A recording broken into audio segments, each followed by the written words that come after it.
There's a very low percentage of this that is smiles and glory holes. Ladies and gentlemen, welcome. This is Dark Times with Dark Match Steve. That's me. I'm the Twink in chief. I'm your host for the evening. What are we getting into tonight, ladies and gentlemen? Well, there has been a debate over the new findings under the Khafre pyramid in the Giza on the Giza plateau. And I'm interested to see how this went. I have not watched any of this yet. This is a debate moderated by Piers Morgan, and it's featuring Flint Dibble. And what's the other guy's name? Fuck, man. I don't even remember. Something, I don't know. So Flint Dibble was featured on the Joe Rogan podcast, and he debated Graham Hancock about Graham Hancock's theories surrounding the Sphinx and Göbekli Tepe and various, Graham's various theories and thoughts on, civilizations that have been wiped out in human history within the last, 10,000 to, 15,000 years ago, somewhere in that ballpark where Graham thinks, and other people theorize, there may have been a somewhat to some degree advanced civilization that existed back over 10,000 years ago, and that some of the stuff that's on the Giza plateau, the Sphinx, parts of the pyramids, and different things, different monuments and stuff that they made, carvings and stuff out of granite, that they theorize this actually came from an older civilization. So this debate happened after, Michael Shermer, who was also on this debate tonight that we're going to watch. Michael Shermer debated Graham Hancock on Joe Rogan Experience, and Michael Shermer kind of was not up to date with a lot of the major conflicts between what you could consider to be the mainstream and alternative theories on the Sphinx. So he didn't do too well in that. I don't know how he's going to do tonight. It was, borderline embarrassing for Michael Shermer, and I'm truly not trying to be a dick, but Michael Shermer, he's done very well in other debates. He debated Deepak Chopra and stuff and really put things into perspective with some of those debates. But this wasn't really his place to be debating Graham Hancock and Randall Carlson. He kind of, anyway, didn't go too well for him, even though he did make some good arguments and stuff. It wasn't that bad. But anyway, so he's going to be on here tonight. Then let me see what this other guy's name, because I didn't put their names in the caption. Let me see real quick, because I do follow this guy on Twitter. And I just want to make sure.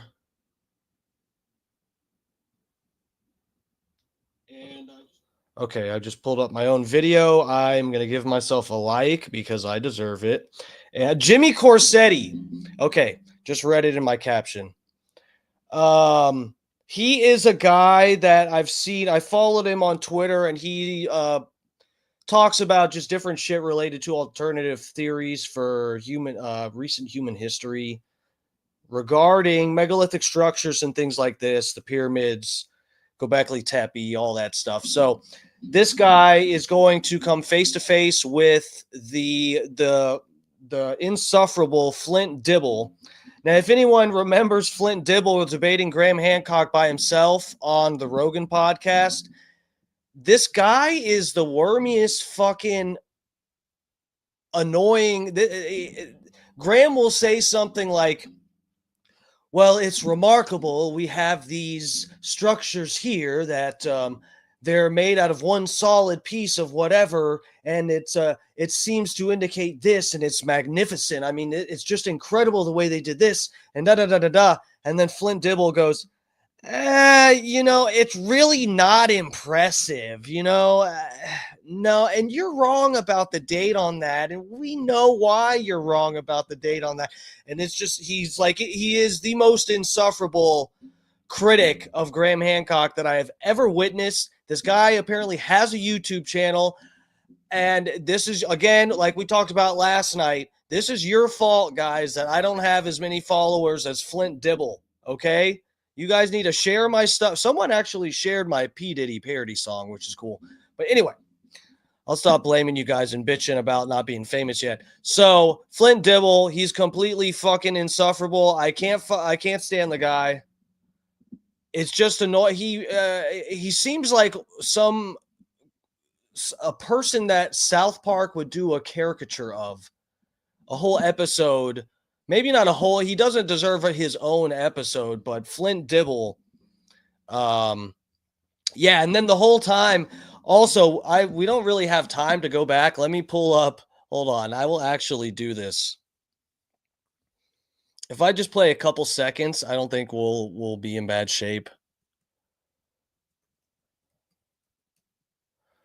I remember what I was doing when I watched this debate.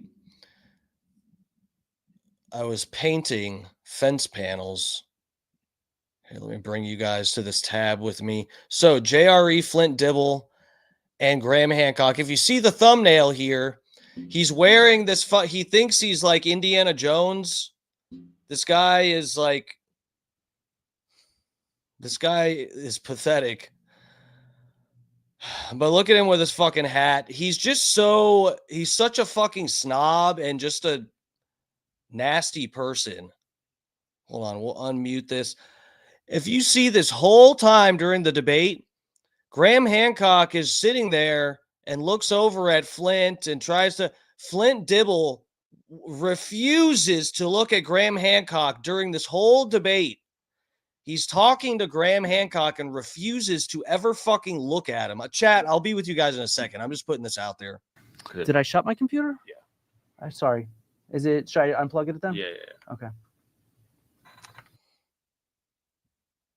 Yeah, and the whole time he's talking, so Graham, if you see, Graham is sitting to his left, and Flint Dibble just is basically hunched over like this the whole fucking time and won't even look at Graham Hancock because he's talked so much shit about him, and now he's in person with him, and he's like quivering. Room for some sort of empire there or civilization. I claim no empire. Okay, that's fine. That's just another way you misrepresent. Look how Graham Hancock is looking right at him, and Flint, I'm just telling you guys, this is the whole debate. Flint Dibble avoiding actually facing Graham Hancock the whole time. Present my work. Okay, I'm sorry for misrepresenting your work, Graham, but there's no room for some sort of large agricultural civilization along most of these coasts because the way sea level rise has worked is it's variable in different places. And so we actually have... Okay, so I don't want to get hit by Joe Rogan's channel. I was just showing you guys a little example of Flint Dibble being a weasel.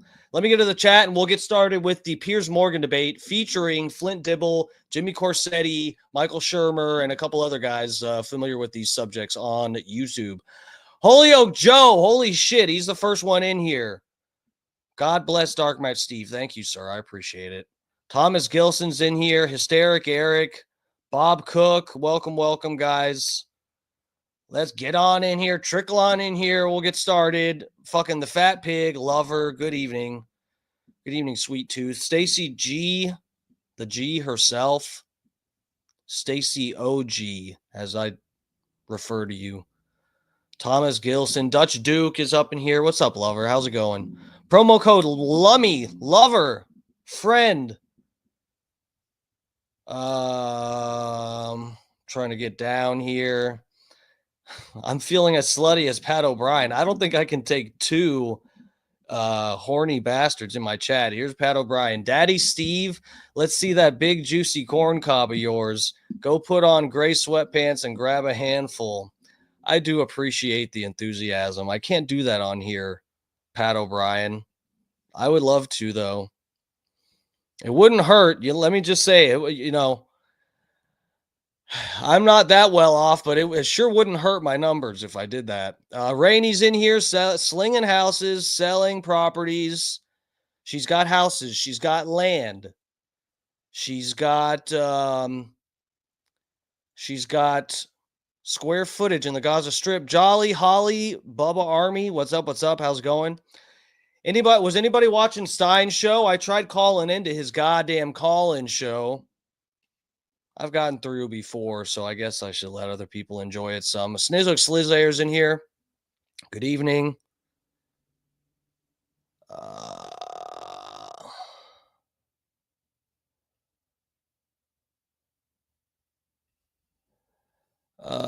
Okay, well, we're caught up. Jolly, Holly, Rainy. I need to hire you to be my spokesperson. Oh, fuck. That's not a good idea for anybody, Rainy. Don't let me fool you into thinking that. All right, so let's get into it, chat lovers. Thank you guys for joining me for real. I appreciate it. If you haven't already, please hit the goddamn like button. I really need that. I'm on here slutting it up for that like button. That is the main thing. And the subscribe button. And if anybody's interested in throwing a few dollars my slutty little way, you can do that at PayPal. I'm Darkmatch, DARKMATCH. And on Venmo, Darkmatch Steve, DARKMATCH, STEVE. Not spelled with a PH, that fucking bullshit. Stefan. Get the fuck out of here. I've got a V in my name. It's very feminine. Like Vicky or something. Vivian. Steve. I've got a V in there. Feel a little bit trans sometimes. Okay. Let me pull this up. Okay, first things first, I would like to pull this up, actually. I've got this saved on my Instagram, and this was interesting. I actually forgot to play this the first night that we covered the pyramid stuff. Oh, my God, guys. I've got a couple good shows coming up. You guys, I'm just telling you to stay tuned because I got some stuff saved on my Instagram just for you. The podcast is going to be good too, guys. I might not have it done until this weekend because I am jam-packed with bullshit in my life. So, but yeah, the podcast is going to be a good one, guys. It is. Stay tuned for that. The Bubba Army podcast.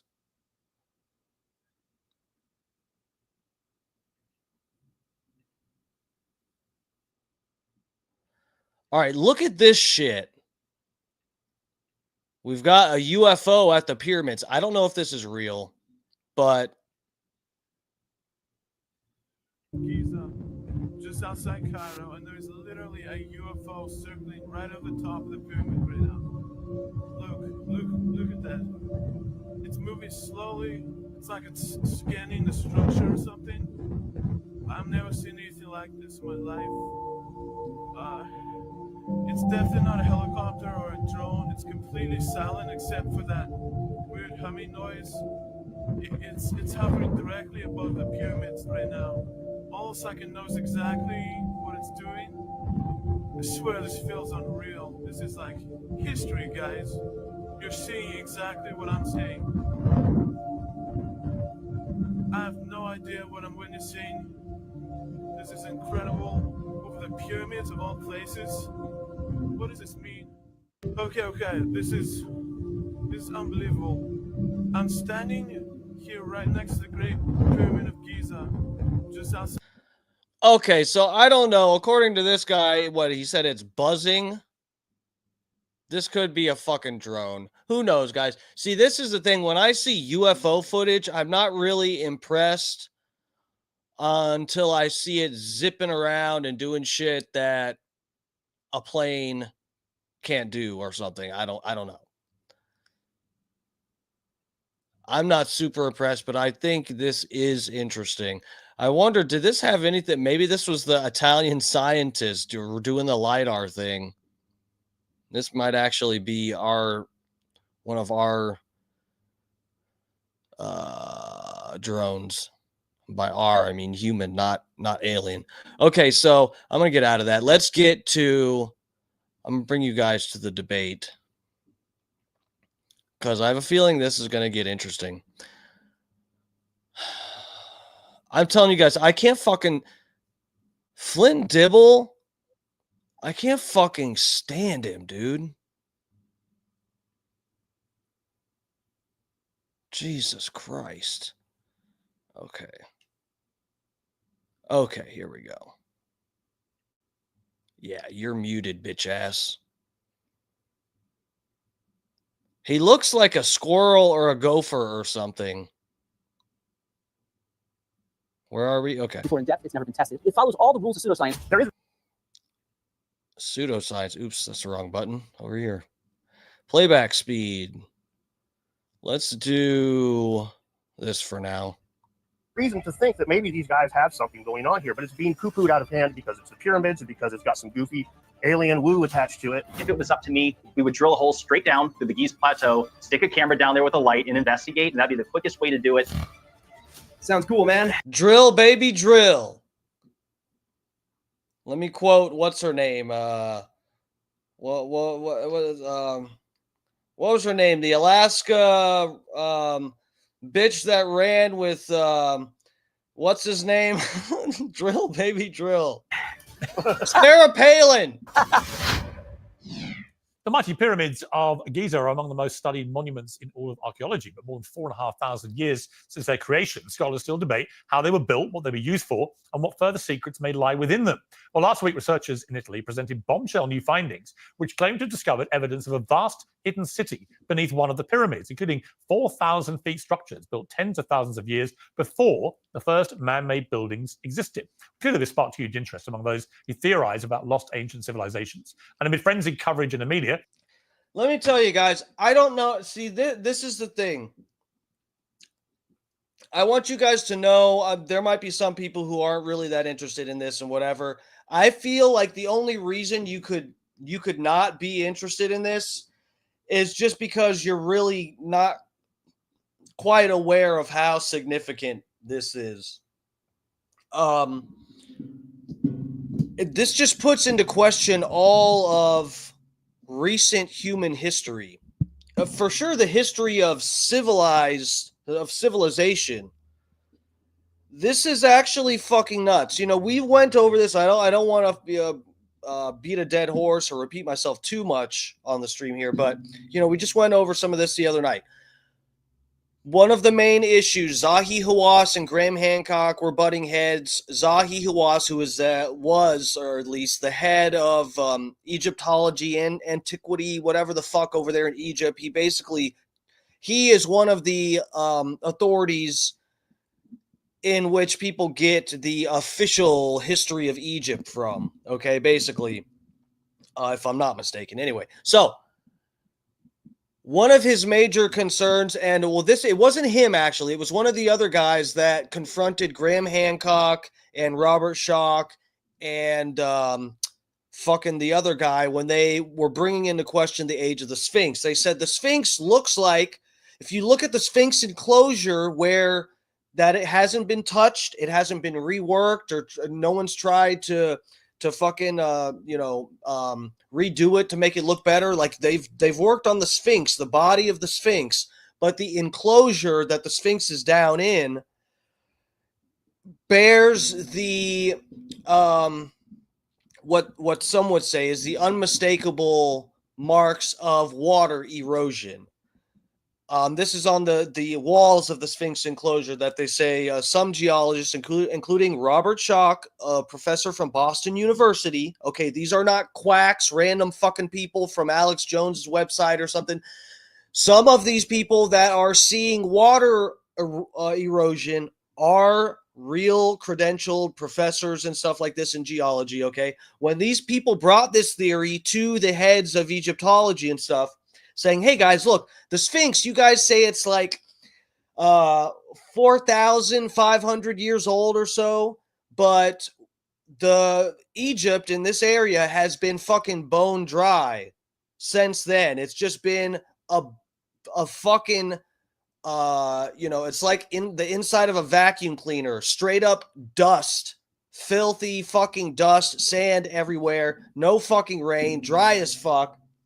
So that we don't have the rainfall erosion for back then, but we do 11,500 years ago, around that era, we do have rainfall in Egypt.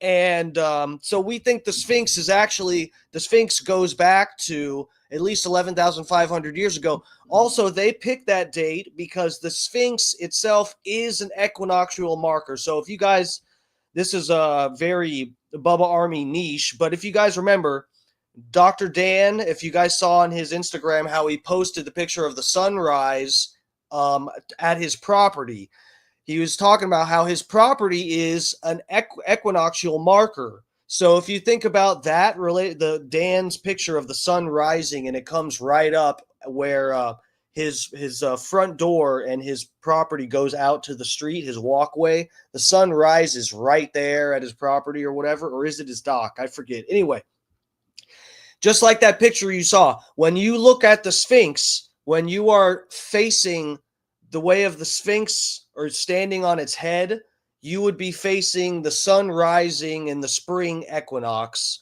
But it lines up to where the sun rises with Leo, the constellation Leo, in the sky behind it. So they think 11,500 years ago, it lines up with the water erosion, and it also lines up with the Sphinx being an equinoctial marker with Leo. I think they call it housing Leo. I don't really know all the terms that well. But anyway, I get the basic concept I'm explaining properly. The sun rises at the exactly where the Sphinx faces, spring equinox, with Leo in the background behind it, 11,500 years ago. They said, we think this is when the Sphinx was actually built, way 11,000 or so years ago, bare minimum. And the Egyptologists said, oh, no. The main reason we know that this is bullshit is because there's no other construction stuff there's no other megalithic constructions that we have anywhere else in the world that date back to 11,500 years ago. Now, that is not the case. We have Göbekli Tepe. They've uncovered other megalithic structures, large rock structures that date back past 11,500 years ago. And they still go, oh, well, who cares? So what? Oh, yeah, Turkey, it's just a hop, skip, and a jump from Egypt. And they have structures 11,500 years ago. So what? Doesn't mean that it has nothing to do with the Sphinx. Who cares? Now, what are they going to say? They are able to make an excuse thus far. They've been able to just explain it away. Say, oh, no, yeah, okay, that's erosion, but we don't think it's water erosion. Maybe it's sand, or maybe it's some other chemical process, whatever. And who cares that the Sphinx is facing the wrong constellation in the sky when they built the Sphinx? It should have been a Taurus.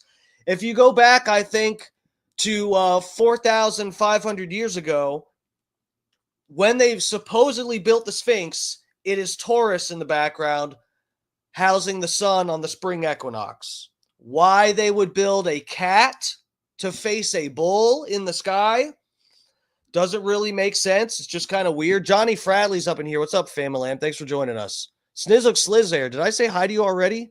What's up, bro? I've seen you in here. Thank you guys for joining us. I know I'm on a rant now. We're going to start the debate. Anyway, so I'm just interested to see, guys, this may actually, if the stuff that these Italian guys found under the pyramids, if this is even remotely true, this is just, it's like the death blow to the mainstream theory on the true history of Egypt and stuff like. If there's something like this, that these things go down, how much did they say? Hundreds of meters, something like that. It's like 3 times or 4 times the height of the pyramid itself. These pillar things go underneath the sand. So they've said, oh, we can, with the timeline we have, we can account for the building of the pyramids. Hey, it only took 40 years to build the Great Pyramid and whatever. We can tell you all that. How can you go back and fix your whole record when you have all of this shit that's under the sand that we haven't uncovered? You can't just magically go, oh, yeah, they put all of their fucking labor into building this pyramid in 40 years, and they built that in 10 years. A fucking quarter mile of pillars under the sand or some shit. Anyway, this is very significant. If this is real at all, this is fucking crazy. We're going to have to, the experts are going to have to go back to the drawing board. This isn't like Göbekli Tepe. They can just explain it away, say, oh, it's really not that big a deal. And so what? It's near Egypt. This is a big deal. So anyway, let me bring this back up. Let's get started. Mainstream academics My bullshit. Sorry. dismissed it as crazy talk and pseudoscience. The story has reignited a fierce debate between the scientific establishment and the increasingly prominent populist voices in the science world, those who are probably better known for their appearances on Joe Rogan than anything they've published.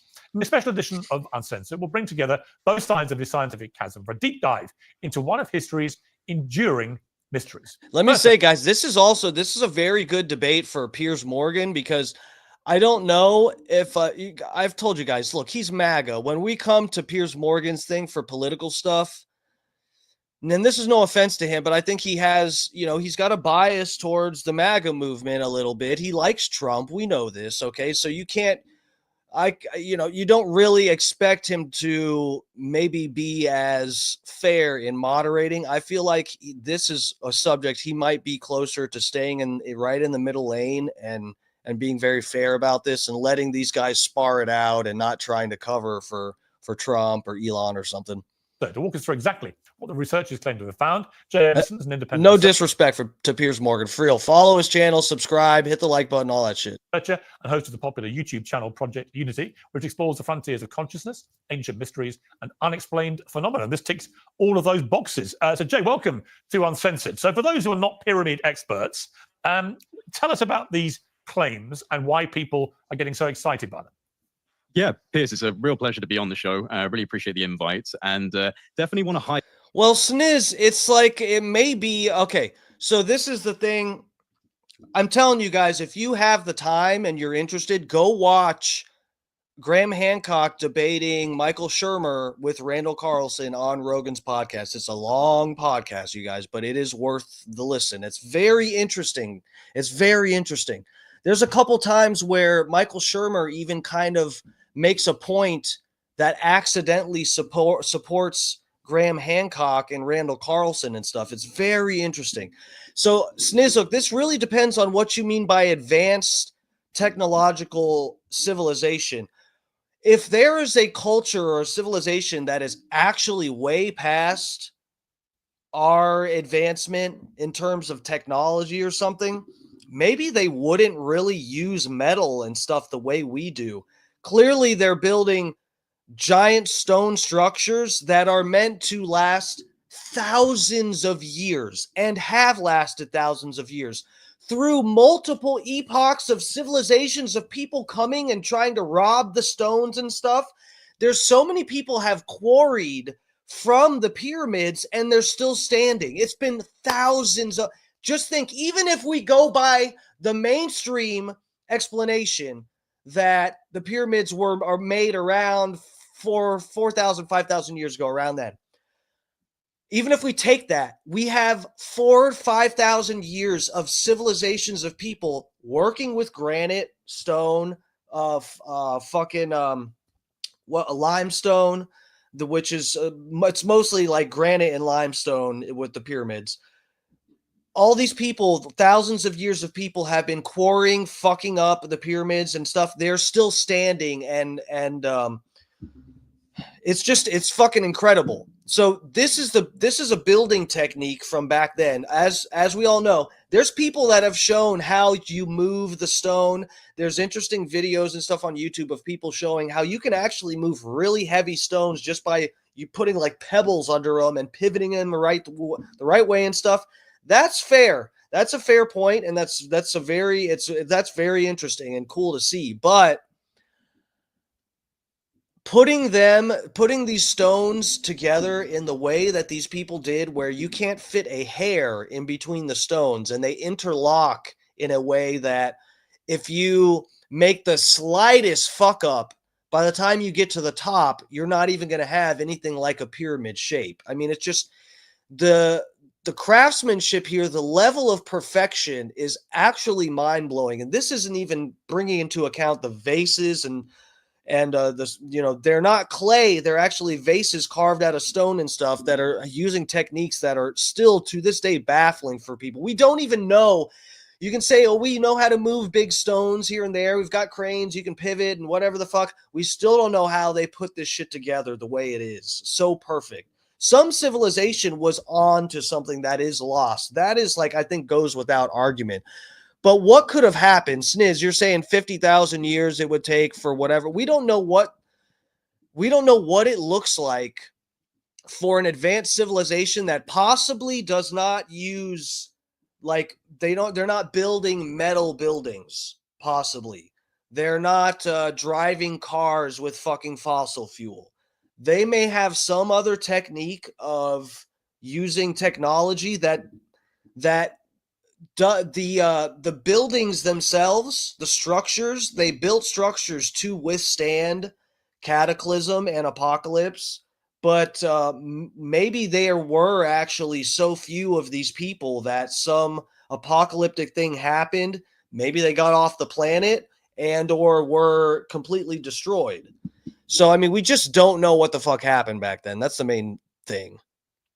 Highlight from the get-go that I'm not directly associated. You know, the fossils and stuff that we find are really kind of special. We looked up, we were watching Alex Stein debate about the dinosaur stuff. There's not that many fossils that they've claimed to have found, and we've got a whole theory about dinosaurs. And I'm not saying I don't actually believe dinosaurs exist, but I'm saying we have a whole theory and study about dinosaurs roaming the whole fucking planet for millions of fucking years, millions of years ago, and we don't even have that many fossils of them.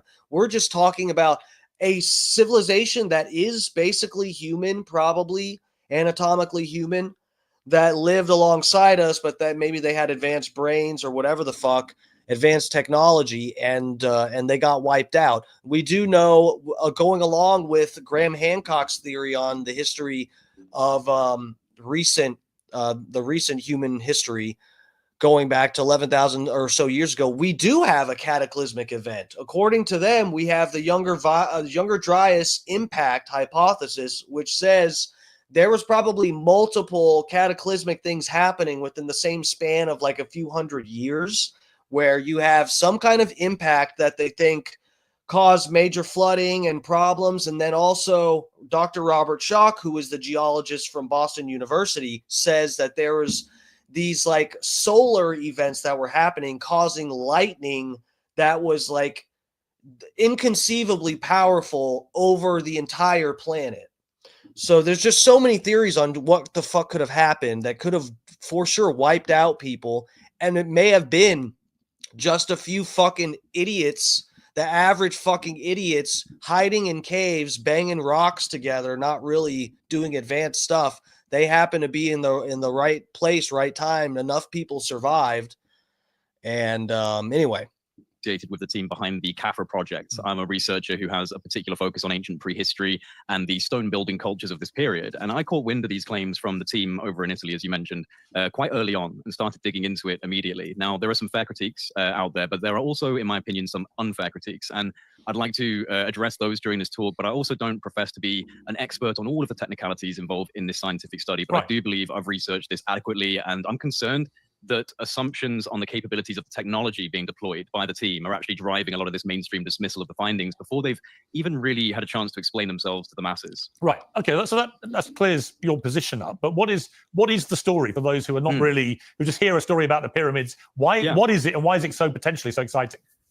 So what the team are claiming, and the scientists involved in this project, by the way, are Corrado Malanga, who's a former professor of organic chemistry at the University of Pisa, and Professor Filippo Bionde, who's an engineer and a specialist in something called synthetic aperture radar, or SAR, S-A-R, and Doppler technologies, which in simple terms are technologies that analyze frequencies produced by sound and light.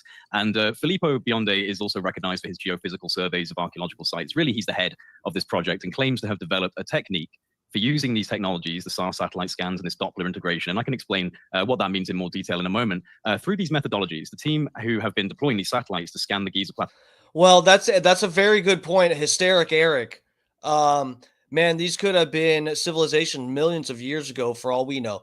Bro, you know, I don't know shit about geology, and I couldn't argue with anyone, I couldn't have any real debate with anybody about the aging or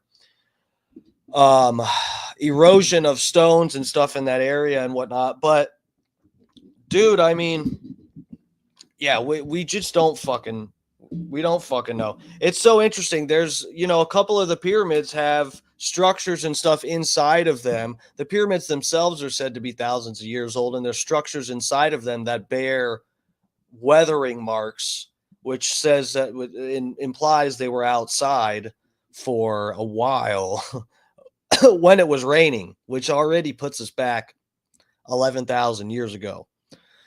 So, yeah, man, who the fuck knows? So claim to have discovered massive structures beneath the Kaffa pyramid, which is the middle pyramid of the three on the Giza plateau. And they believe they've discovered what appear to be 8 massive cylindrical structures with these downward spiraling features. And these are essentially structures that extend from the base of the Kaffa pyramid, approximately 630 meters under the ground, which then connect into 2 approximately 80 by 80 meter diameter boxes. And they go on to say that this appears to represent an element of an even larger subterranean infrastructure that connects across the entire Giza complex, with structural engineering depths reaching up to 2 kilometers below the Earth's surface. Now, that's obviously an incredible thing to claim, and it's no surprise that such a claim has caused a massive response from both the alternative research community and the mainstream sectors, like you said, of academia and archaeology. But it does look like assumptions are being made about how they're... Yeah, so if people like Flint Dibble were not shitting their pants and calling bullshit on this, I would not even be interested. It is something that is so incredible that these guys have to crawl out of the woodwork and say something. This is incredible. Making these findings. That's something that we should probably talk about. So I have a very stupid question, probably, but a very simple one. Isn't the best way to discover if this is all true to actually dig down and have a look? Funny Face, what's up, fam lamp? Thanks for joining us. Hello, hello. Dark Match Bro, did your teeth ever shift after your boyfriend rammed your face hard? Are you asking that because you watch Alex Stein's show? Because they were talking about smoking cigarettes making your teeth shift. Do I look like I've been sucking on something? I don't know. Absolutely, and I wish them the very best of luck of getting any sort of digging permissions from the Egyptian government, because they are certainly not fans of any sort of mass excavation, and that's why non-invasive technologies like this being... They're not fans of alternative theories either, guys. This is what, when you want to dig in Egypt, I think one of the people or one of the groups of people involved with getting a permission to dig in Egypt, that involves fucking Zahi Hawass, which is the guy who fucking won't let Graham Hancock come back to Egypt and got raging pissed at him. We watched the video the other night. So these are the kind of people that you're dealing with if you want to. They don't like alternative theories. They don't want to have to rewrite all their books and relabel all the stuff in the museums and do all of that shit and say they were wrong. So this is what you're dealing with if you want permission. Deployed are kind of the only way in which they're allowed to do these types of experiments, because they don't want to risk massive disruption to very sensitive infrastructure and ancient infrastructure. But these types of scans, if they can be fully empirically evidenced, may bring us closer towards a time where they could be willing to do some digging. And the truly startling part of this, if it turns out that this research is correct, and it's a big if, is that it could establish that there were ancient civilizations way beyond anything that we had previously known in terms of a timescale. Yeah, and that's something that I definitely am prepared to talk to you about today in terms of a wider global pattern of evidence, because this isn't just knowledge within a vacuum restricted only to the Giza Plateau. We are looking at a pretty wide distribution of prehistoric and ancient megalithic structures that share commonalities and advancements in engineering that are very contradictory, especially for the Stone Age or the Neolithic Age, which is something that we can get into. I'm very interested in that. In fact, I recently came back from a trip to Malta, which is an island that has the highest concentration of prehistoric megalithic sites in the world. These things, they share commonalities all over the globe. That's what's very interesting, and that's why the Giza situation shouldn't be just considered alone in a vacuum. There's a mass of evidence, actually. What is the likelihood this is true? I mean, you know a lot more about this than I do, but given the fevered speculation, given the outrage from a lot of conventional scientists who dismiss it all as total bullshit, what do you feel? What's your gut feeling about this? Well, it connects into a larger, like I said, a larger research effort that I've also been involved in terms of prehistory. So my gut is that I want to try and trust that these people truly do believe that they have got conclusive evidence, because they're not just, random academics who haven't actually proven their case before. Filippo Bionde is an accomplished scientist in his field. And it's also important for people to know that a 4-hour in-detail presentation has been released on YouTube through the team's social media manager. So you can find her YouTube channel by searching Expedition Nicole, and then it's Cicolo or Cicolo, which is Ciccolo, Nicole Cicolo. Their conference is in their native language of Italian, but you can activate subtitles through YouTube, and they're releasing an English dub version very soon. At least, that's what they've said. But I would urge people to watch it, and I would also urge people to not be too dissuaded by the overall aesthetic of the platform that's showing the conference or the aesthetic of the conference itself. And there is, in my opinion, an important reason to not be dismissive simply because, it looks a little bit of a corny conference. And I'm not here to just defend these guys. They need to prove their case. They need to make it absolutely irrefutable before I'm fully satisfied. But I'm not going to dismiss them based on a poorly planned release of the information or the aesthetics of the venue, because these claims, this is what people need to understand, Piers, they're so incredible that they're immediately relegated to the fringe. Immediately. The mainstream outright rejects these ideas. There's no conference in the mainstream academic world that would allow these people to present these findings. And I'm confident that they wouldn't even consider the proposal because it runs in direct contradiction to established models and the status quo in history, which is actually facing an immensely challenging time, regardless of these findings, simply in relation to other regions of the world that contradict the established timelines for how advanced we were in prehistoric past. Göbekli Tepe in Turkey is a prime example where we truly believe that that region was populated by hunter-gatherers. Lo and behold, this incredibly ancient megalithic network has been found and is still being excavated today. And so these scientists are being forced into the fringe conferences, in my opinion. They have to operate in this environment. So I'm willing to give them the benefit of the doubt, but I would also say that their method of release has been pretty poor. Yeah, guys, so this is another point not to be lost here, that the Göbekli Tepe thing is very significant too, that they found, so the Göbekli Tepe site was found decades ago, but it was not dated properly, and they did some more digging. The name of the guy who excavated Göbekli Tepe, his name is Klaus Schmidt. He's the guy that did the final excavation and properly dated the site, showing that it's 11,500 around there years ago. And what makes this interesting, guys, this is very significant whether you think it has anything to do with the fucking Sphinx in Egypt or not. God damn it, I got stuff falling. Get out of here. Okay. Because what he just said, the hunter-gatherers, up until Göbekli Tepe, guys, you can see Michael Shermer confronted with this idea on Joe Rogan's podcast with him and Graham Hancock. I'm telling you guys, you got to watch it. It's good. So if this whole time we have the structures in Egypt and stuff, and the mainstream, you could say, the mainstream consensus on this was like, okay, not only do most of the megalithic sites seem to pop up around, like, I think it's like 5,000-ish years ago.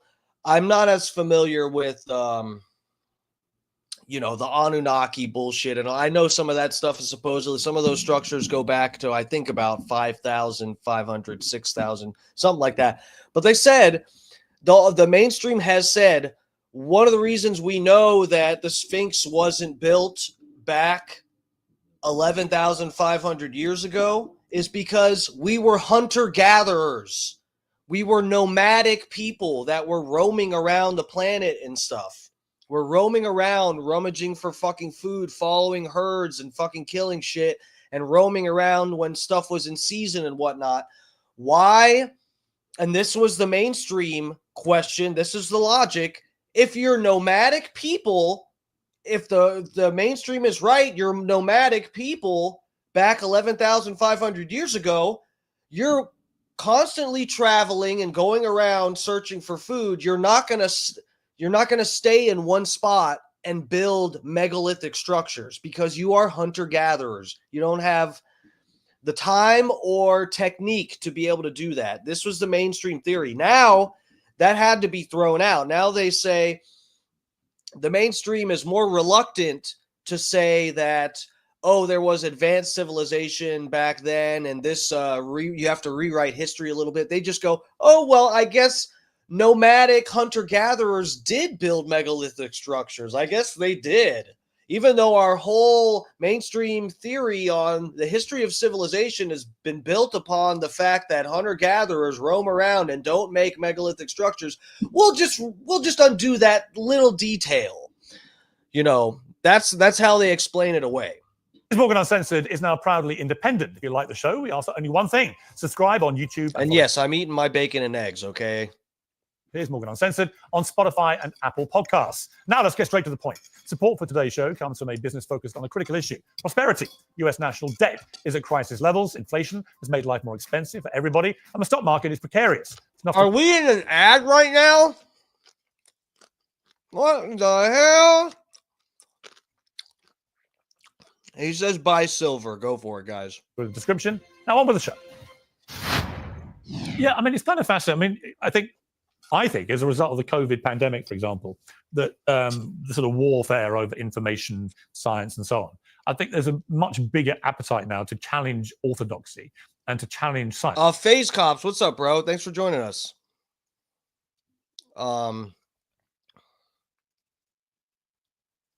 Thank you, sir. I appreciate that. Wise man DMS. Well, you guys can tell I'm into the Egypt stuff. That's why I can remember a little bit of this. I didn't study for this right before going on the stream. There's no way I could remember all this. I was into this shit a lot a few years ago. I was really, really into this. I'm busy as fuck, so I barely have any time to keep up with what's new with all this bullshit. But until this came along, I'm definitely checking this shit out.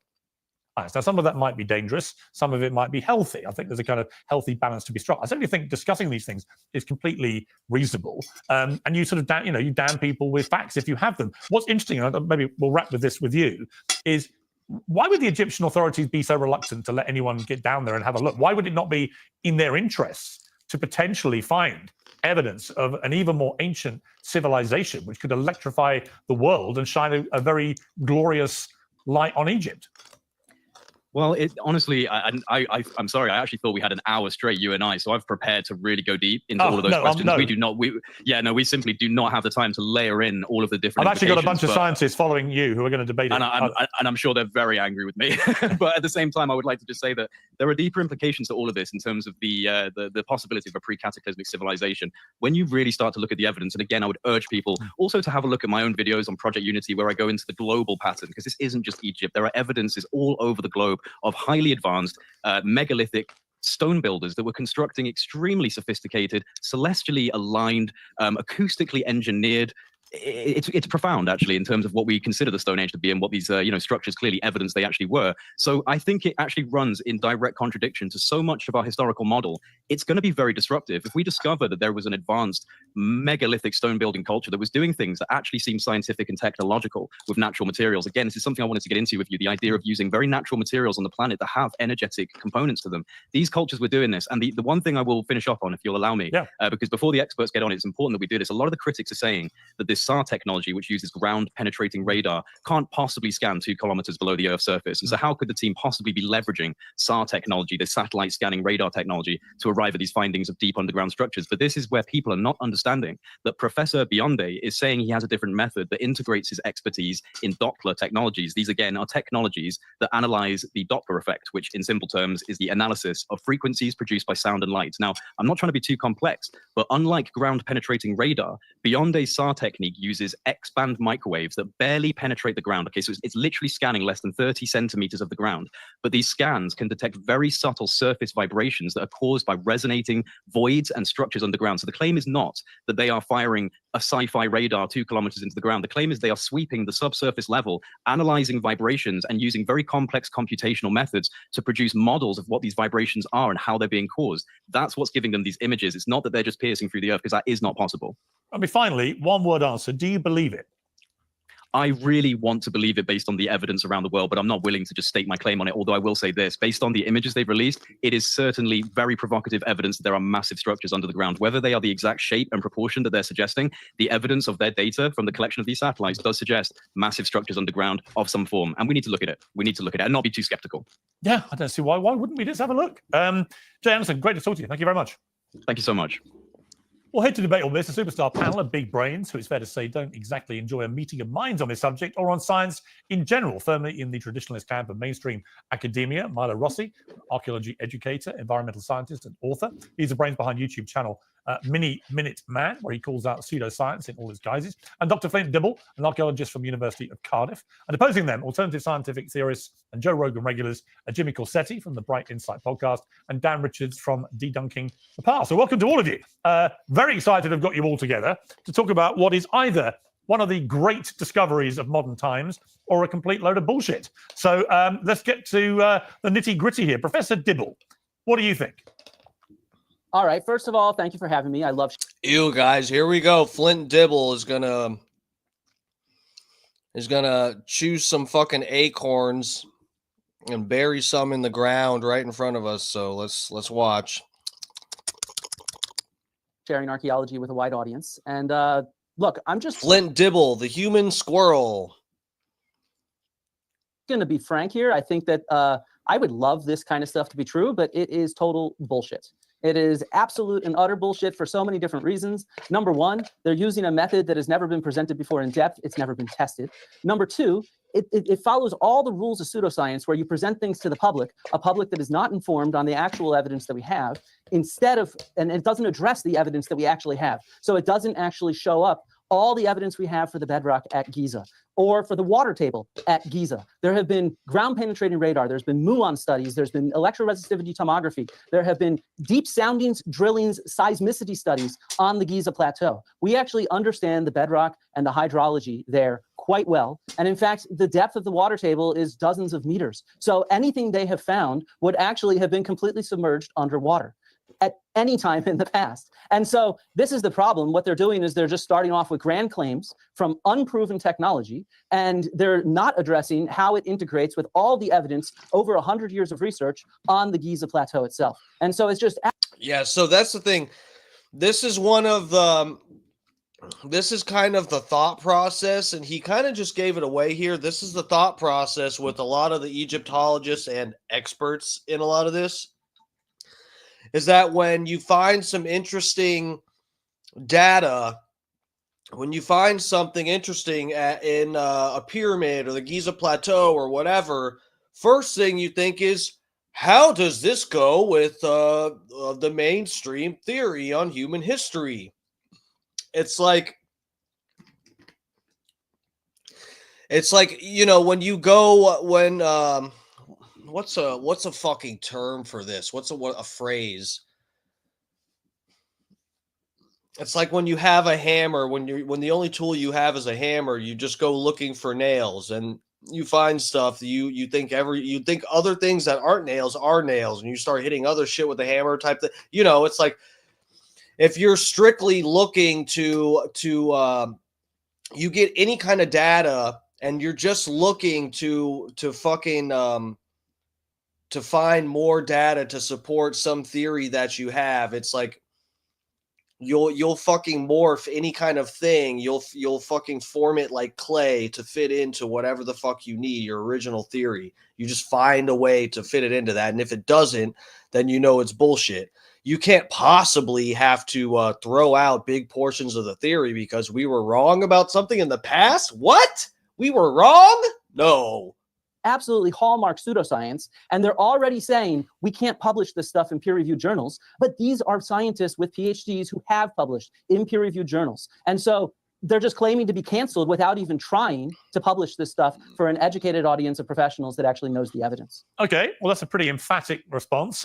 Jimmy, eat more coleslaw. What's up, brother? Thanks for joining us.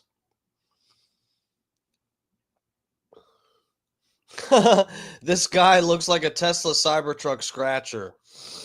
No, this guy had a Tesla before Elon Musk ran for office in 2024, and then he sold it, and now he scratches them. Yes. Corsetti, your response to that? Flint Dibble carves hieroglyphics into Teslas and Cybertrucks. Well, hello, Piers. Thank you for having me on. I actually agree with Flint on many of these points, which is rather interesting because I'm actually a proponent or believer that the Pyramids of Giza were not actually built for the purpose of being tombs. However, when I've looked into the details of this study, I was happy to hear Flint bring up one of my talking points from a post that went viral yesterday involving the water table under Giza. And that's something that was not included in this study whatsoever. It actually starts approximately 15 meters or 49 feet down and can extend hundreds of feet below the plateau. So are we really going to pretend that this use of technology would not in any way be influenced by a massive water table below the ground? And I find it particularly odd that that was completely omitted from the study altogether. Again, I'm a very open-minded person. And I would say, if nothing else, this requires further study and exploration. If it was up to me, we would drill a hole straight down through the Giza Plateau, stick a camera down there with a light and investigate. And that'd be the quickest way to do it. It wouldn't cause any damage. This is doable. It's probably not going to Drill, baby, drill. Sarah Palin. happen. But I will say that I have significant doubts about this study and the implications. I think that it has been massively exaggerated. I think that to suggest that these 600-meter long pillars made up of a spiral staircase is vastly different from the images that they presented. I encourage everybody to look at the data, the raw imaging, if you want to call it raw, and compare it to the AI animated photos that they released. And I'm having a hard time making the correlation. So I'm skeptical, but I'm open-minded. I will say we should just further study it in that way, because all that's going to happen is that we're going to keep going in circles. People will either believe it or not believe it, but the quickest way is to just study it further and find out. So that's where I stand. Piers Morgan Uncensored is proudly independent. Our sponsors mean we can bring it to you for free. Dang, he got all these sponsors, huh? Support for today's show comes from Beam, who can help you out with an issue of utmost importance: sleep. Good sleep, as I can confirm, is the foundation. Yeah, absolutely. He wants you guys to get good sleep. Please try Beam. Yeah, absolutely. So I'm always excited when Stay asleep and wake up refreshed. If you, like me, need a good lie down after an uncensored debate, you can try Beam's best-selling Dream Powder with 40% off for a limited time when you go to shopbeam.com/Piers and use code Piers at checkout. That's shopbeam, BEAM.com/Piers, Piers. Let me tell you guys, get some nicotine toothpicks. They help you sleep. I don't know what this Beam stuff is. They selling sleep powder. That sounds a little bit scary to me. But these nicotine toothpicks, I sleep like a baby almost every night. And promo code Piers at checkout. I fall asleep with the toothpick still in my mouth. I wake up in the morning and it's just chilling right there. It's just chilling. I don't toss and turn a lot. I'm telling you, I sleep like a little baby with the toothpick in. On with the show. Okay, Milo, over to you. Yeah, absolutely. So I'm always excited when I see archaeology kind of entering a mainstream news conversation. I'm one of the largest voices in online archaeology education. And so it's always exciting for me to see a topic begin to be picked up by other science communicators and, other news sources and things like that. But what concerns me a little bit about this one is I feel like Jack Mahogoff. Steve, did you hear Decap and Rhett are going to be doing a show soon? That'd be cool. I'll check it out. Just have a cigarette? Yeah, no, that's cool. If I fall asleep with a cigarette, though, which I've done before, then you burn your fingers and possibly light your house on fire. Is this a so people are saying April Fools?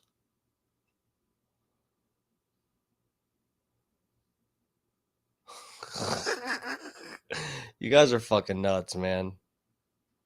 Time for shrooms. I know. I should pop some right now. like a lot of people have been playing a game of broken telephone with it. And, I think that you've also picked a very interesting cast of characters to be here today with a very interesting topic, because I can't believe I'm saying this, but I fully agree with Jimmy Corsetti. I think that this is a situation where we are looking at a very noisy scan that has been interpreted in sort of a Rorschach test situation to support something that you can really turn into almost whatever you want. Now, what concerns me the most about this situation is that I've been seeing a lot of even more sort of, mainstream academic science accounts picking this up and sort of parroting some of the more fringe claims without actually backing it up in a more concrete way. And this is a little bit alarming to me, because I do realize that most of the information that we're getting about this is coming from I believe 2 press conferences now with very little information. And the thing that I really try and emphasize with all of this is it has not been peer reviewed. And this is why I think I'm going to agree with all of my colleagues here when I say that this is something that we need to look into further. I think at the very least, this is an excellent opportunity for us to refine this technology to figure out how best to apply it in the future and be able to really use this as a tool to learn more about ancient histories. Can I just ask you before I move on to Dan, Milo, all of you, okay, I hear all of you, that's fine. But are all of you 100% about this? I mean, how can you be sure, right? It seems to me that all I'm hearing is the technology they've used has never been used the way they're using it. Okay, who's to say it's not worked, right? I mean, I kind of agree with Jimmy that the easiest thing is just to barrel down there with a camera, but apparently Egyptian authorities won't allow people to excavate at all around the pyramids, so that may not be an option. And my question is simply, you know, you're all speaking with a reasonable degree of certainty or stroke severe skepticism, and my open mind would simply say, how do you know? You know, that's a really excellent point there. And I think I'm going to follow you to Flint. I see you there in a second, but I know you addressed this question to me, so I want to answer it briefly. I think that that's a really good thing to bring up is we simply don't. And that is why I want to encourage that there is more research done into this situation. And on the same side of us not knowing and needing to keep an open mind, it is also worth not immediately drawing the conclusion that this very noisy sonar image that we got interpreted through AI equals power generation structure. So just like we have to keep an open mind, it could be something we haven't discovered. It's also not worth immediately jumping to the most sensational conclusion. Okay, Dan, do you believe it? Well, I don't believe it per se, but I do think aliens or bust, guys. Aliens or bust. It's been sensationalized. It's pretty common when they find a scan, like the underwater pyramids off of Cuba's coast. You look at the scan compared to the image that goes around in pop culture, and it's two completely different things. But I do think the skepticism might be a little bit heavy, to be honest with you. They do say that they admit that they're using a novel software, and it's probably AI, like Milo was saying. The long-haired guy. Oh, so I'm not familiar with him. That's Milo something. Yeah, I'm not familiar with this guy. So they're looking at this, from what I understand, they're scanning it multiple times. They're looking at the changes in the scan and then using that with AI to model what would cause those changes. Now, it sounds a little crazy, and you look at the images and you're like, well, maybe. So I do know that he said Dr. Flint Dibble, sniz. Flint Dibble is the other guy with the Indiana Jones hat. I'm not sure about the long hair guy.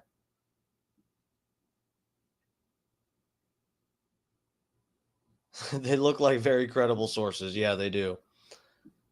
Maybe, you know, the bike could be this, it could be that.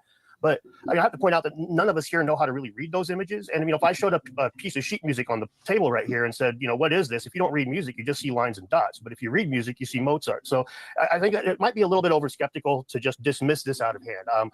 I would like to see them peer review the work. If they don't peer review it, that is a little bit of a red flag. But it's very common for people to release their stuff now. They release their pop culture version of it, get some funding, and then they push the peer review through. I mean, even the Cave of Bones stuff that the Home of the Deli stuff was done that way. We got the Netflix special before the peer reviewed papers, if I remember right. So this isn't like just pseudoscience does this. This is a common thing. Okay, Professor Flint, I'm going to bring you in, Jimmy. Professor Flint's been waiting slightly longer than you with a raised hand. So jump in, Professor Flint. I'm used to my students. They got to raise hands. So look. The first thing to do is 100% not to just drill into the Giza Plateau. That is the silliest thing in the world. The first thing to do is to demonstrate that this technology works on known subterranean structures. That's really simple. But why can't you just drill down? Isn't that the quickest, easiest way to establish the truth? Okay, so think about this.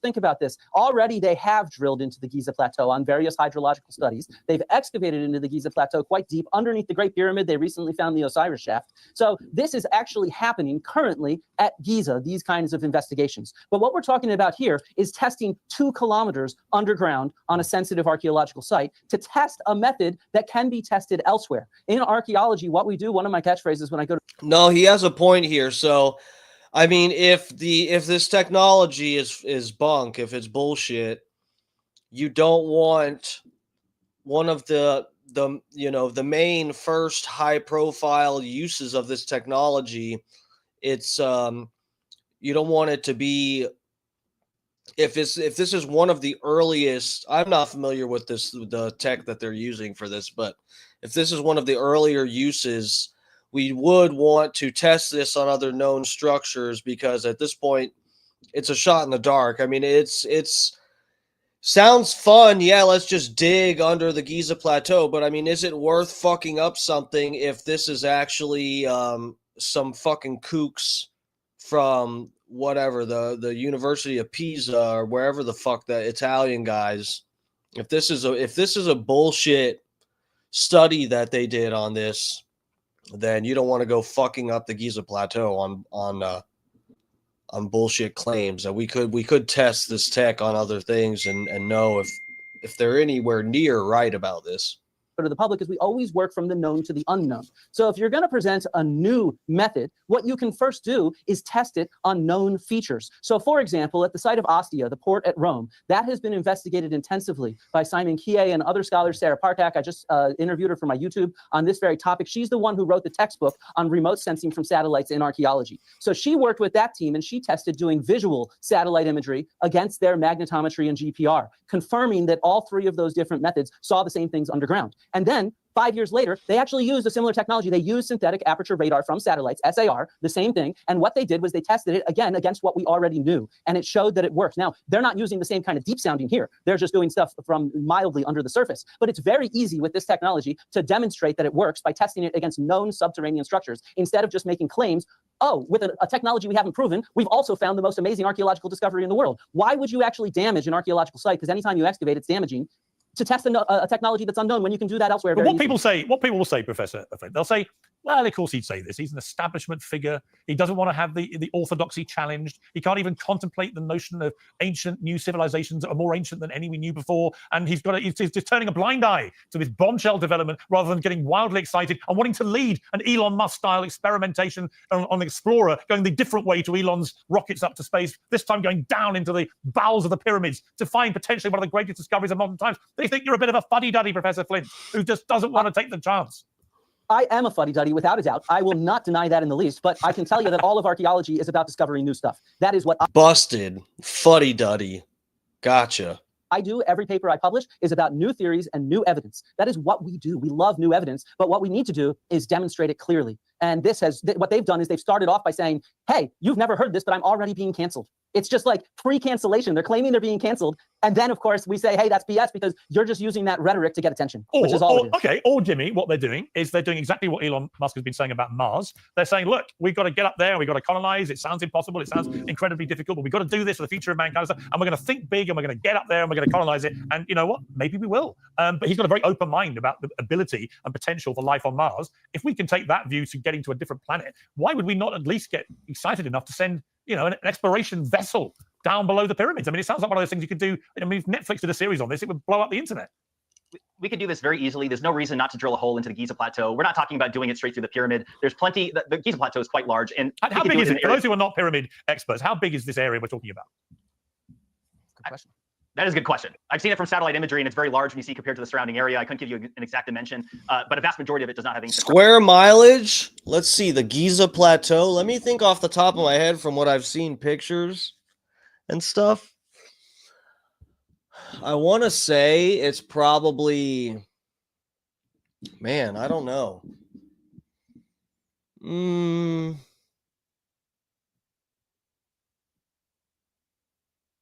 It's not even that big. Let me look it up. So let me take a guess before I look this up. I'd say like, I don't know, from pyramid to pyramid, that's got to be at least the three pyramids in a row. That's probably something like a half mile or a mile to get from the very end of one pyramid to the farthest edge of the other third pyramid. I would say it's probably like, I don't know, fucking can't be bigger than, it's got to be like 6 square miles or something. How big is the Giza Plateau? Oh, Jesus, 62 square miles. Yeah, I was way the fuck off. Well, I guess there's stuff. I guess there's the stuff is spread out. So the three pyramids and the fucking 62. Oh, I just realized that, guys. 62 square miles. Why didn't I guess that? Oh, that's funny. Bubba Army, we understand. Relics, but I will say this. We understand why that's funny. We could safely drill down and be the quickest, easiest, and cheapest way to find out answers, to find out if there is something under the Giza Plateau. But another point that I want to make earlier, as far as these scans being manipulated by AI, I want to point out something that I've yet to see anyone else comment on, which is that we've all seen the images and we're seeing it from the side. You see these large columns going up and down.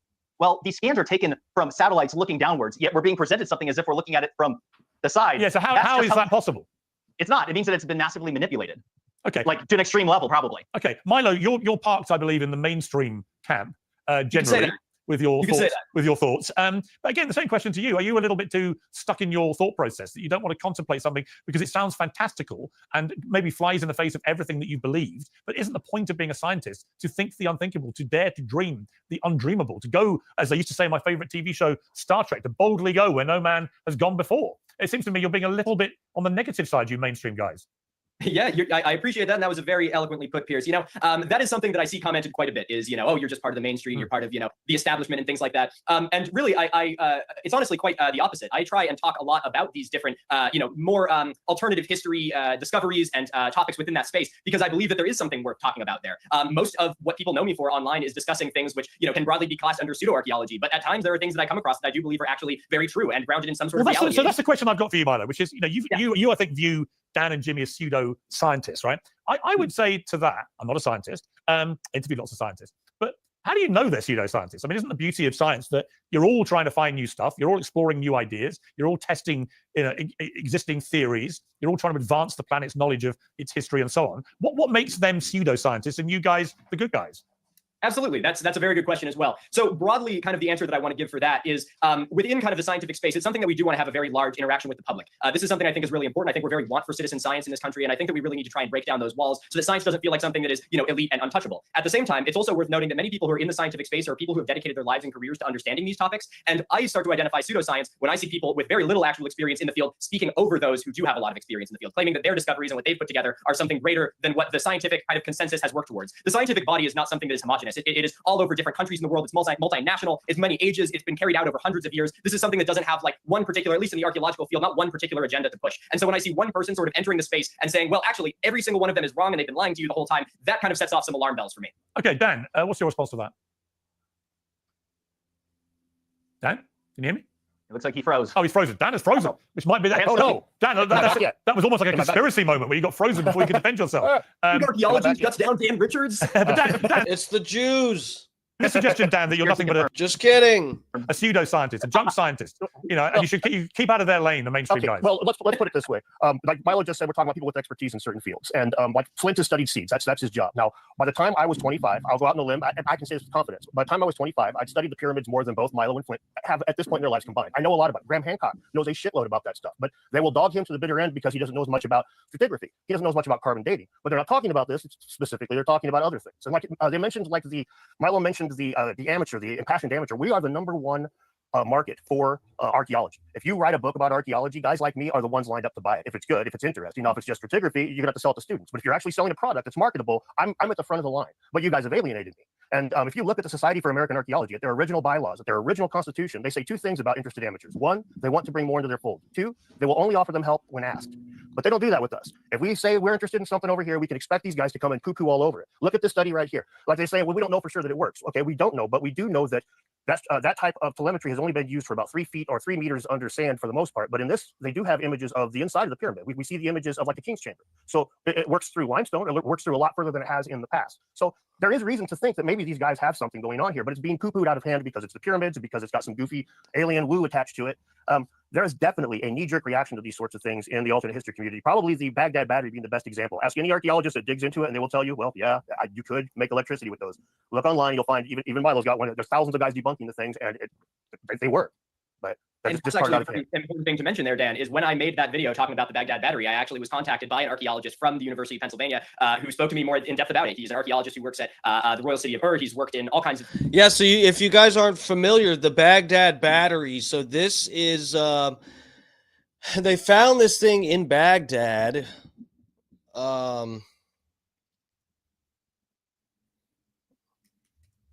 And it's an ancient battery.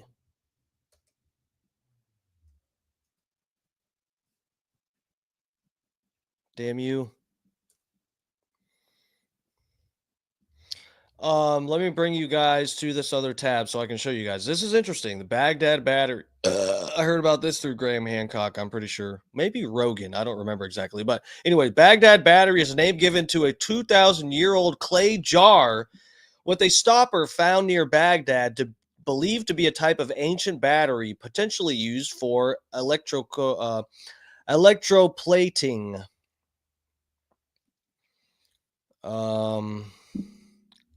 Let's look at the wiki page. A drawing of the three pieces. Baghdad battery is a name given to a set of three artifacts which were found together: a ceramic pot, a tube of copper, and a rod of iron. It was discovered in present-day Kujut Rabu, Iraq, in 1936, close to the ancient city of Ctesiphon and the capital of Parthian and Sasanian empires. It is believed to be dated from either of these periods. Its origin and purpose remain unclear. Wilhelm Koenig, at the time director of the National Museum of Iraq, suggested that the object functioned as a galvanic cell, possibly used for electroplating or some kind of electrotherapy. There is no electroplated object known from this period, and the claims are universally rejected by archaeologists. An alternative explanation is that it functioned as a storage vessel for sacred scrolls. So, yeah, that's really interesting. Description and dating, comparable finds. Purpose remains unclear. Koenig was an assistant at the Iraq Museum in the 30s. He had observed a number of fine silver objects from ancient Iraq plated with very thin layers of gold and speculated that they were electroplated.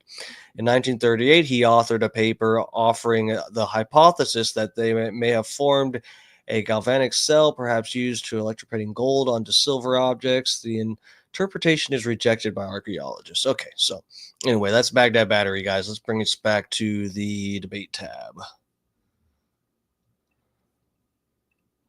These ancient sites. He's very familiar with this discovery, and he actually gave me even more information on it, for which I created a retraction and I elaborated further. And that's the important thing about science. Can I just raise my own hand here? What is the Baghdad battery?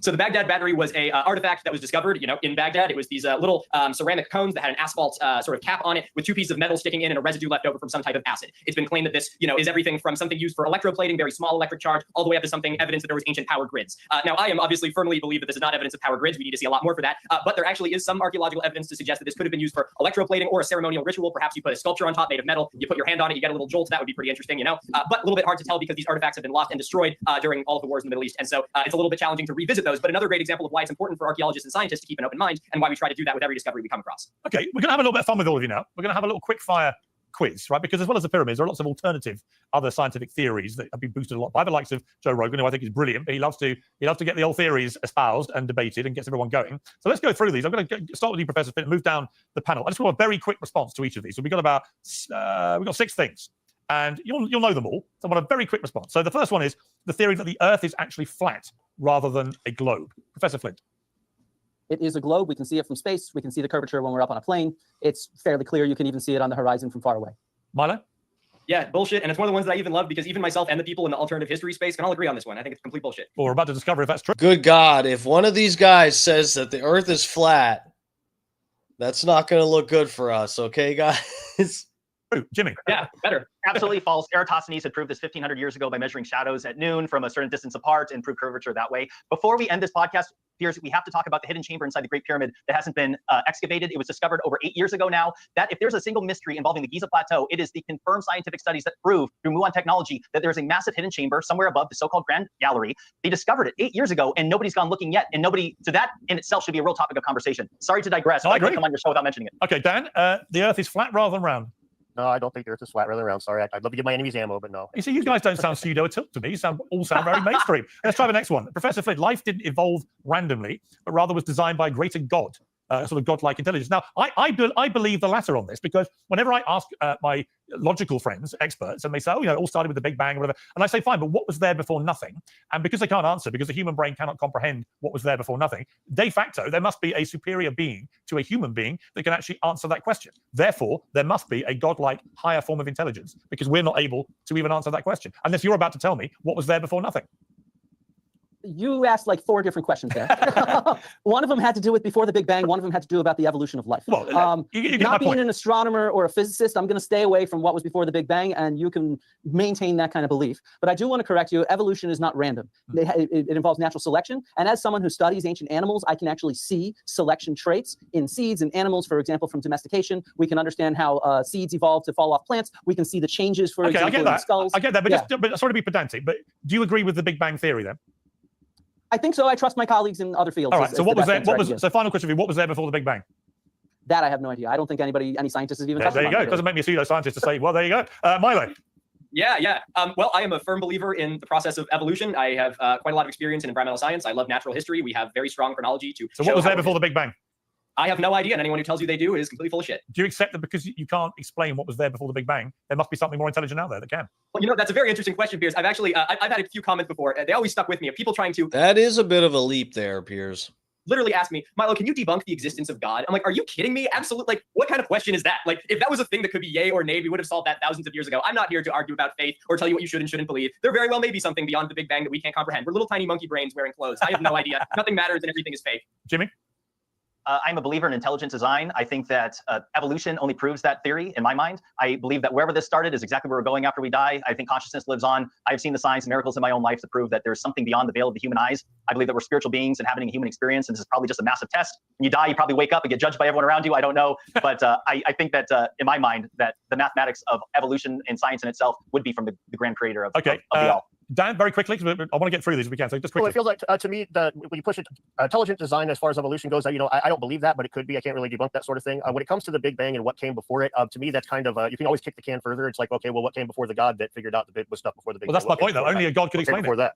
Well, but you're always kicking the can further back. It's like if you say, well, no, you're not. If you're starting with, if you believe in God, you believe it has such a superior intelligence to us that we can't explain it, but God can. To me, that logically falls apart because if my hairy stinky butt needs a God to create me, then how much more would a perfect infinite being need a God to create it? Okay, like, that just logically dies. Yeah. So I mean, I don't know if Piers Morgan's picking up on it, but yeah, this is like, you can always go deeper. You can always go a level deeper with the concept of a creator. You can just go, oh, well, we like the watchmaker the watchmaker argument that the world is like a watch.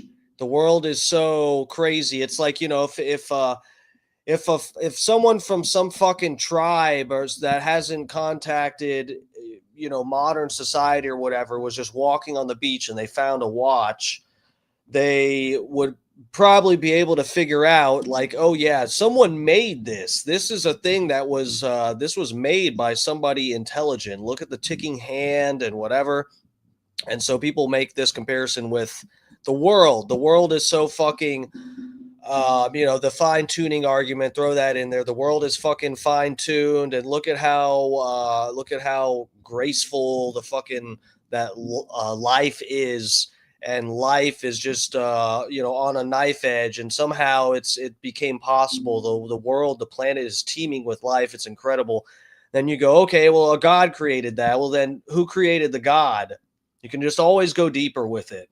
We are in a fun house full of mirrors. To move rapidly through the rest, the CIA, Professor Flint, found the Ark of the Covenant in Ethiopia, where it kept under guard by a virgin monk who cannot leave the sacred grounds until his death. Do you believe that?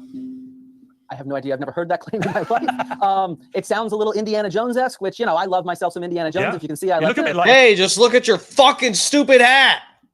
Yeah. Indiana Jones. I have a lot of fun when I'm in public, sort of, like this. And so I'm all for a good yarn, but it sounds fictional to me more than non-fictional. Milo, is the Ark of the Covenant real? Bro, I've heard about this theory too. The Ark of the Covenant in Ethiopia, and that the guys that watch, there's like these Ethiopian monks that are supposed to guard the Ark of the Covenant there, where they supposedly have it like in a church or in this building or something. And these guys like go blind and die from cancer and stuff like that. Supposedly they die off relatively quickly, and they gotta be replaced by the next monk that has to go on watch duty. Sounds cool, man. No idea. Anyone got any idea? Jimmy, Dan? It's possible that it was real, but if it was in Ethiopia, the United States military-industrial complex would have invaded Ethiopia and taken it. Well, he's probably, you know what? That's about the smartest thing that's been said so far. He's fucking right. Hitchcock wrote about this in The Sign and the Seal in the late Nah, they don't have it. 80s. He George Bush would have gotten it. was the first person I heard that actually. It was before Fingerprints of the Gods, before archaeologists didn't like the guy, but his first big pseudoscience book was talking about the Ark of the Covenant being down in Ethiopia. So I don't know for sure if that's true or not, but that's an interesting tidbit. Go by The Sign and the Seal. You're welcome, Graham. Yeah, fascinating. Okay, the lost super civilization of Atlantis did exist, Professor Flint. Yes or no? Definitely not, 100% not. The entire dialogues that start with Plato demonstrate, and they say explicitly, this is a thought experiment. It's about a war between Atlantis and Athens, and it's designed to test or to demonstrate how the ideal city from the Republic would act in war. And one of the things that we can do is we can ground test this. I was told that I could maybe show a quick image. So let me see what number it is. No. Give me a second, Jimmy. All right. Piers, I know you said you were hoping we were going to get through these, but you brought this question is like throwing a grenade into this. Yeah. So we're going to talk right now about Atlantis. If we can pull up number 15 on my slides. Wow. This is quite. Is it the Rishot structure? No, it's not the Rishot structure. We can talk about that too, Jimmy. We can There we talk go. about Okay, that. ground truthing Plato's Athens geography and archaeology. Okay. So in the Critias and the Timaeus, Plato describes this war between Atlantis and Athens that took place 9,000 years before his time. And there are absolutely a number of serious issues with the. So part of this, I probably haven't talked about this much on the stream, but Plato, his account describes what he describes lines up according to the dates, like he just said, 9,000 years before his time, and that lines up pretty much exactly with the Younger Dryas impact hypothesis that there was an ancient civilization that was around back then, an advanced civilization, and they got wiped out around this time. Supposedly, the way Plato got this story, if I'm not mistaken, was Plato's grandfather spoke to some fucking dynastic Egyptian something pharaoh, or say he got Plato's grandfather or something got this story from somebody, the dynastic Egyptians or some shit like that. And but yeah, supposedly this lines up exactly with the Younger Dryas impact hypothesis. These claims. One of them is that we can actually. So people debate it. Some people think Plato is being serious about this; he's being literal, and then people like Flint Dibble and most of the mainstream that deny the existence of Atlantis. They say, "Oh, well, he's talking about Atlantis. It's just a story. It's meant to prove a point about something else. He wasn't being literal." Work from the known to the unknown and test these texts. Okay. So, for example, if we have that image up there and we look at ancient Athens, Plato actually claimed he lived in Athens. He's from Athens, and he got this story from Athenians. He claimed, for example, that this hill over to the left, Lakavitos, was connected at some point to the Athenian Acropolis, which is in the center with all those temples. And geologically, we know that's never true. Okay. He also claimed, yeah. No, it was a yes or no question, actually, Professor. But I do appreciate the extended lecture we got, including slides. Wasn't expecting that. Very impressive. But it's the other three, yes or no to this. Does Atlantis exist, Milo? I don't believe it existed in the way that it's sort of been claimed. This was some lost high society, high technology that was submerged underneath the ocean. Probably the most I would err into any credence towards that is a story that has been changed and handed down through time of some village disappearing underneath, whether it was waters rising from end of the last glacial period or a flood from a river or something like that, but nothing in the scale that I believe is talked about in the book. Jimmy? Yes, and is by far at the eye of the Sahara, also known as the Rishot structure, matches more than a dozen similarities to what Plato described as the lost city Atlantis, and there's scientific evidence to corroborate the tale because it was said to have been perished 11,600 years ago, which is the exact time of the Younger Dryas climate catastrophe. Known Here we go, guys. Jimmy Corsetti for the win. Scientific data proves that Earth went through tremendous weather changes. It's corresponding evidence. There's something there. I think it existed. Okay, Dan? I do think that there was a lost civilization. I don't think it was as technologically advanced as a lot of the other Atlantis guys do, but I do think that there was one that was good at seafaring and good at astronomy. And I would also point out that, yes, it's clear that... But guys, just remember, I'm telling you got to watch the Graham Hancock debate with Michael Shermer on Rogan's podcast. Technologically advanced, we just assume you hear technologically advanced and you're just like, oh, they had cars and wrenches to work on the cars. It's like, we don't know what that would look like. We live in a society that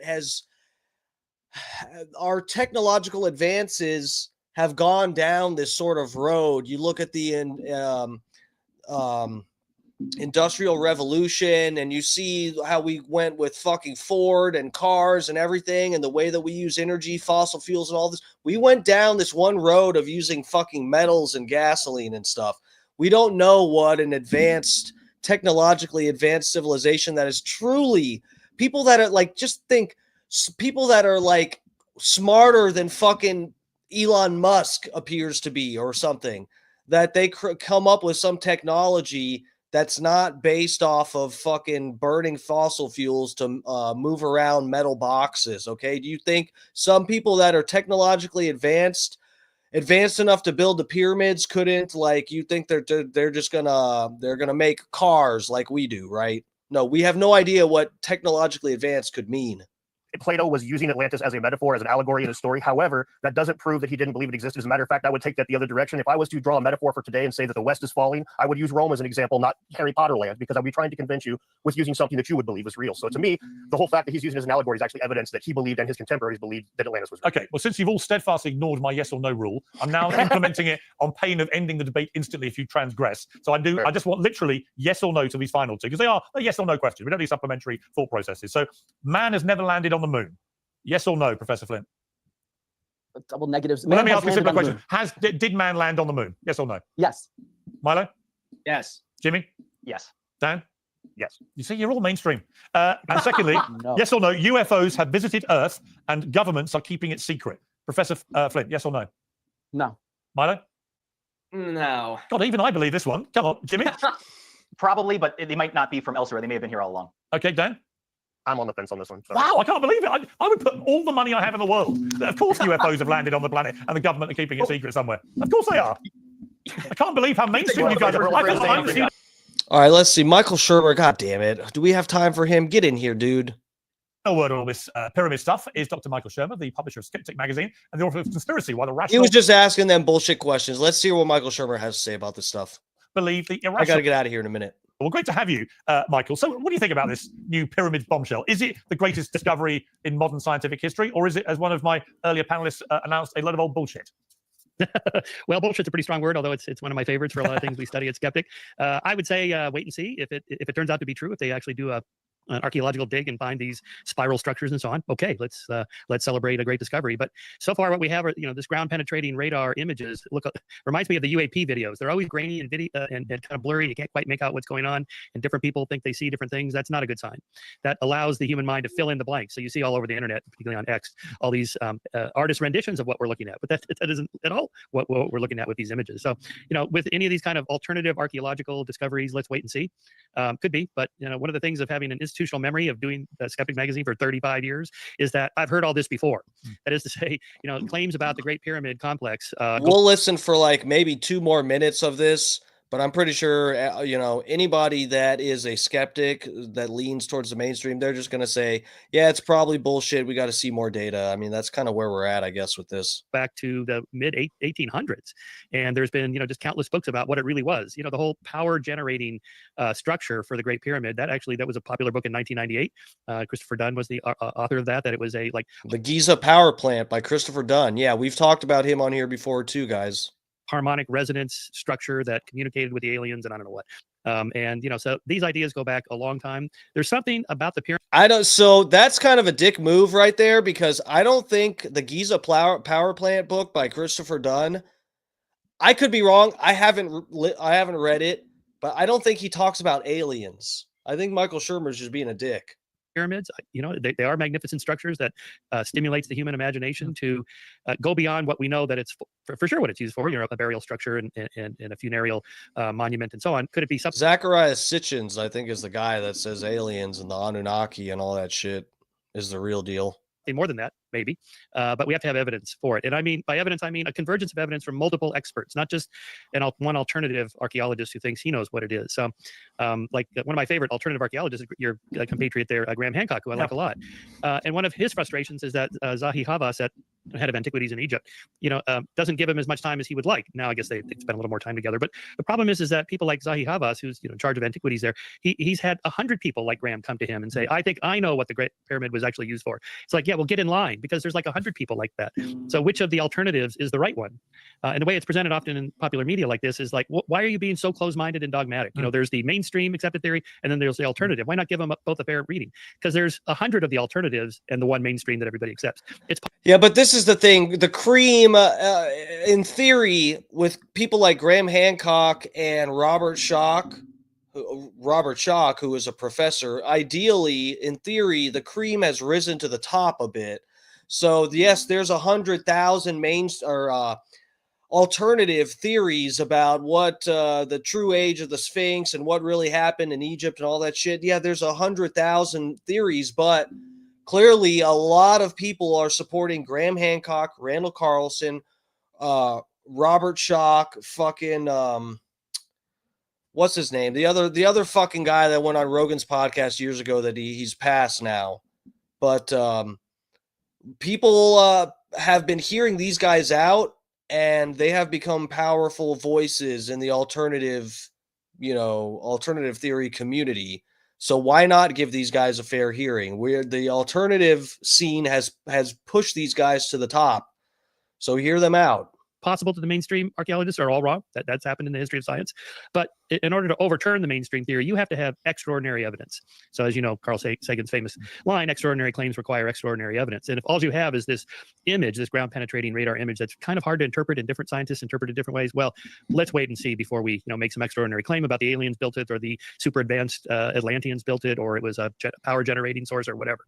You've said, I think, or suggested that the rise of scientific and historical conspiracy theories it can be blamed a bit on Donald Trump and obviously social media as well. To which my response would be, okay, but he has been quite transparent, hasn't he, on releasing things like the JFK files and so on. Isn't that the best way to deal with conspiracy theories, to actually be fully transparent about documents which the American public haven't seen? Oh, I'm not critical of Trump at all on that. He's the man who did it, finally.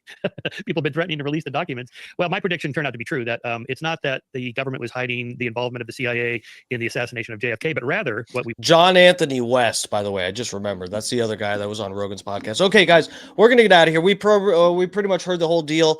I have to get out of here. I'm going to a friend's place for a little bit. And whatever, I'll see you guys in the Bubba Army chat in the morning.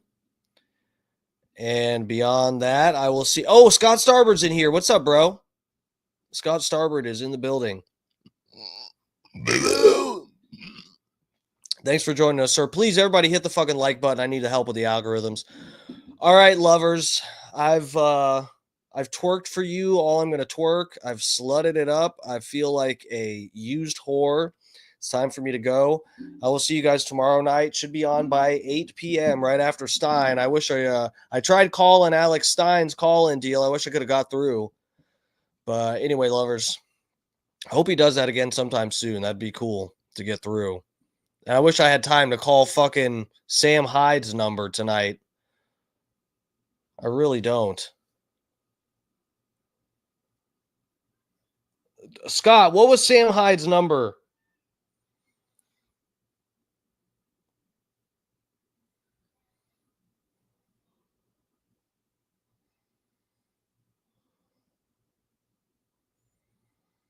Is it safe to call?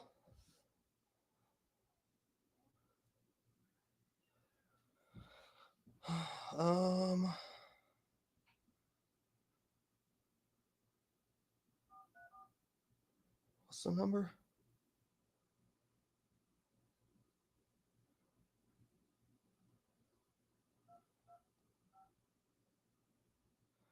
Damn you.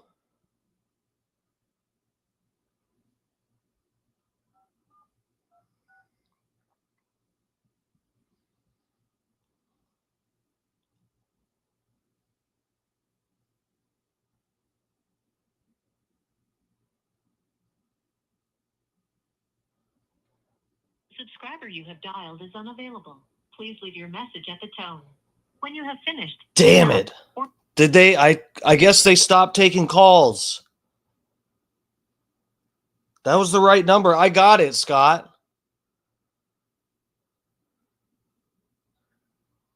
225. Let me try one more time. The subscriber you have dialed is unavailable. Fuck. Please leave your message at the tone. When you have finished, hang up or press the pound sign for more options. Oh, I'm just supposed to leave a message, right? It's not supposed to ring?